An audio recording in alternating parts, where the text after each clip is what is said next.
Kalau semuanya ditata hati, bahwasanya pasien adalah karunia yang Allah berikan untuk kita naik pangkat, agar kita bisa melambung menuju ridho Allah, maka insya Allah dalam menjalankan tugas istimewa, inilah hakikat amanat.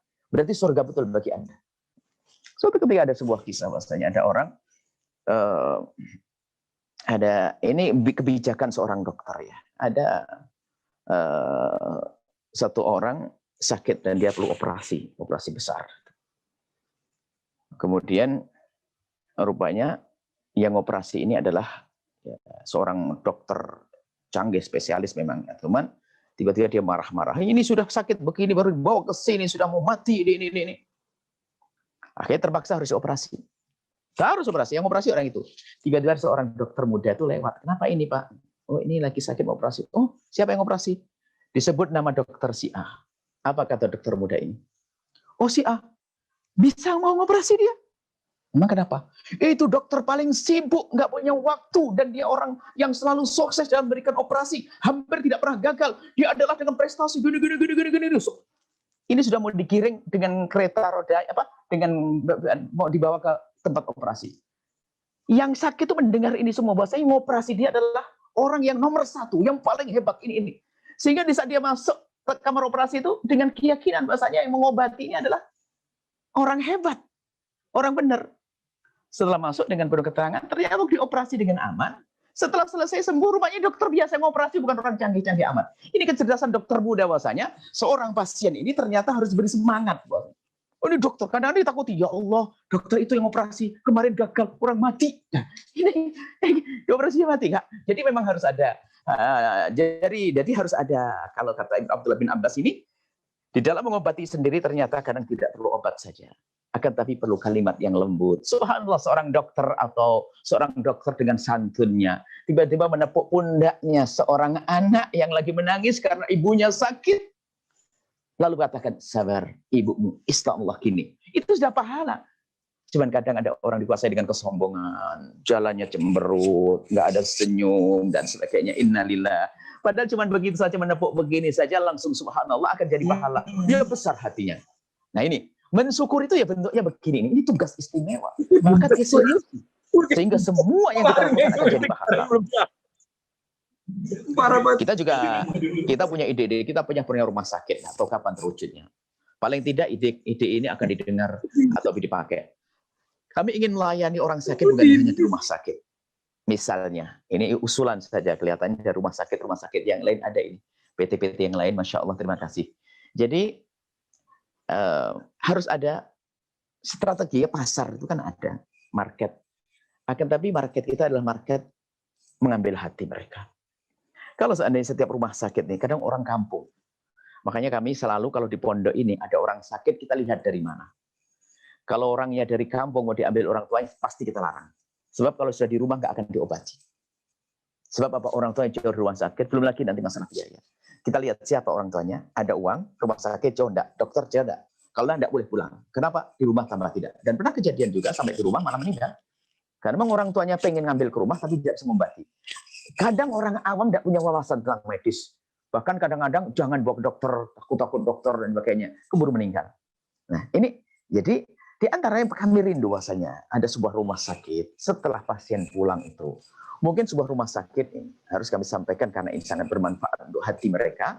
Sebuah rumah sakit menyiapkan satu mobil dengan 2 perawat.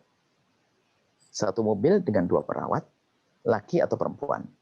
Keliling, kemana? Ke tempatnya pasien yang pernah berobat ke rumah sakit kita. Dan ini free, pelayanan gratis. Datang ke tempatnya, besarkan hati mereka. Tinggal bertanya saja bagaimana keadaanmu. Gitu toh. Bahkan kalau nanti perlu ada hadiah tambahan dan sebagainya. Jadi ini memang ini adalah mereka akan tersentuh. Hati mereka akan besar hati. Lebih dari itu dia. Secara strategi market ini menarik. Cuma kita kan tujuannya karena Allah, bukan hanya sekedar marketnya sebuah rumah sakit. Dia akan kembali datang dengan, oh Masya Allah rumah sakit, ya Allah, suster atau bapak yang merawat saya datang, Masya Allah, terima kasih. Biarpun tidak merawat, akan tapi ada yang ditugasi. Maksud kami apa? Kita harus ada ide cermelang menampakkan bahasanya kita itu punya kasih. Secara zahir. Ada pun secara batin itu harus hakiki antara kita. Dan kami ingatkan kepada siapapun. Karena peringatan adalah ternyata dia yang paling indah. Kami ingatkan untuk semuanya, karena peringatan ternyata adalah hadiah yang paling indah. Apa itu? Jangan berbuat zalim kepada pasien sedikit pun. Dan insya Allah Anda tidak melakukannya. Insya Allah Anda tidak melakukannya. Jangan sampai suatu ketika ada seorang ibu di depan apotik tiba-tiba menitikkan air mata. Kenapa? Karena dia ingin membeli obat, ternyata uangnya kurang. Artinya apa? Kita harus di dalam memberikan pertolongan itu semaksimal mungkin. Dengan bermacam-macam cara tentunya. Artinya, jangan sampai ada, sementara orang tersebut belum tentu perlu melakukan obat. Insya Allah tidak adalah dokter-dokter yang, apalagi yang ikut bergabung dalam acara kemuliaan semacam ini, insya Allah nggak akan melakukan.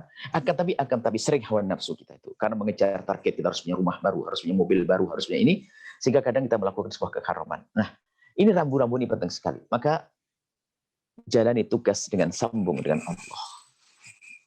Itulah yang dimaksud amanat. Kalau benar apa yang Anda lakukan, Allah, surga sudah Anda pegang. Seolah-olah seperti itu. Setiap orang yang Anda obati, itu akan menjadi sebab Anda mulia di hadapan Allah. Ini pesan kami adalah kepada semuanya, para dokter, harus hendaknya dia jujur dengan ilmunya, suster jujur dengan ilmunya, sebab sesungguhnya ilmu yang Allah berikan itu adalah pesanan, kiriman dari Allah, agar Anda segera meluncur kepada Allah Subhanahu wa Ta'ala dengan ilmu tersebut. Nah, secara umum kalau kita kembalikan kepada mukhatabah kami, ini semua pekerjaan istimewa, pekerjaan mulia. Pekerjaan mulia. Nah, jadi pekerjaan yang istimewa, mulia. Pahala terus, pahala. Dan kita mengumpulkan satu riwayat tentang keutamaan dekat dengan orang-orang lemah. Makanya hati-hati, berbuat zalim dengan orang lemah itu kezaliman di atas kezaliman. Baik, kalau seandainya kita sebagai seorang dokter belum bisa membebaskan tentang biaya pengobatannya, akan tapi paling tidak kita royal informasi yang positif kepada mereka. Sebab ada sebagian dokter ditanya itu marah. Jangan begitulah. No, diam aja. Bahkan suatu ketika kami dan ada beberapa kawan marah-marah dengan seorang dokter yang tiba-tiba membentak kepada seorang pasien yang kebetulan dia itu mendapat pakai asuransi semacam itu. Atau bukan sampai bahasanya gratis, marah. Tidak, astagfirullah, alangkah sakitnya dia. Kalau orang kaya mungkin dia bisa membantah. Tapi kalau orang fakir akan semakin terinjak. Nah, ini adalah pesan, ini adalah sangat istimewa untuk Anda semua para pejuang-pejuang. Dan Nabi pun mengingatkan, jangankan kok pejuang ini, di medan laga bersama baginda Nabi SAW. Berjuang di medan laga, ada yang dikatakan oleh Nabi dia masuk neraka. Padahal dia mati di medan laga. Kenapa? Dia rupanya waktu berperang hanya pengen dikatakan dia adalah seorang pejuang. Bukan karena Allah Subhanahu wa Ta'ala. Kalau semuanya ditata hati, bahwasanya pasien adalah karunia yang Allah berikan untuk kita naik pangkat, agar kita bisa melambung menuju ridha Allah, maka insya Allah dalam menjalankan tugas istimewa, inilah hakikat amanat. Berarti surga betul bagi Anda. Surga betul bagi Anda. Jujur, Anda melakukan sebuah tugas yang pertama, orang lain tidak semua orang bisa melakukannya. Kedua adalah sangat berat Anda melakukan tugas yang orang pada lari. Mengobati orang itu kan nggak enak. Berurusan dengan orang yang bermasalah. Dari fisiknya mengaruh kepada psikologinya. Apalagi sudah sakit lama, kerjaan marah dan sebagainya. Masya Allah, luar biasa. Ada sebuah keluarga saja ngerawat satu orang di rumahnya sendiri, bingung bagaimana Anda setiap hari. Sangat rugi kalau Anda tidak hadirkan niat yang mulia di dalam hati Anda. Niat untuk kenal Allah Subhanahu wa Ta'ala. Baik, mungkin kami tidak akan panjang lebar seperti ada acara yang lainnya. Hanya kami cinta kepada Anda semuanya, para dokter, para perawat, suster dan yang lainnya, dan semua yang berjuang di dalam rumah sakit, maka yakini, ingat Allah selalu di mata Anda, ingat Allah di hati Anda. Inilah lahan pahala, untukku lahan pahala, untuk lahan pahala itu aku harus maksimal di dalam melayani mereka, karena mereka adalah kiriman Allah dan Allah bersama mereka. Artinya pengkabulan doa, rahmat dan kasih sayang Allah ada pada mereka.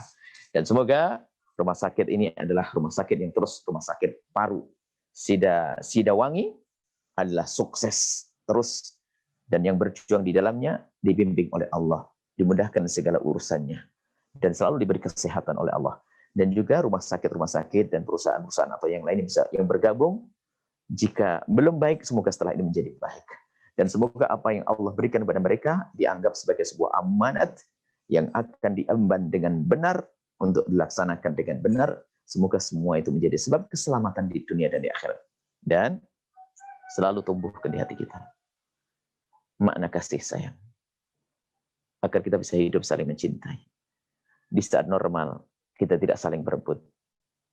Di saat kita sakit, kita tidak, di saat ada yang lemah, di saat kita tidak akan berbuat zalim.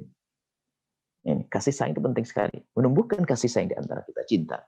Nggak akan ada kezaliman di antara kita. Dan indah hidup. Tidak ada caci maki. Tidak ada dendam. Nah, kalau sudah budaya kasih sayang ini mengakar di hati, di dalam perilaku kita yang berangkat dari hati kita, Allah indah. Anda tidak melihat orang sakit kecuali Anda dahulukan kasih sayang. Sehingga dengan kasih sayang ini adalah energi yang menjadikan Anda melayan mereka tidak dengan keluh kesah.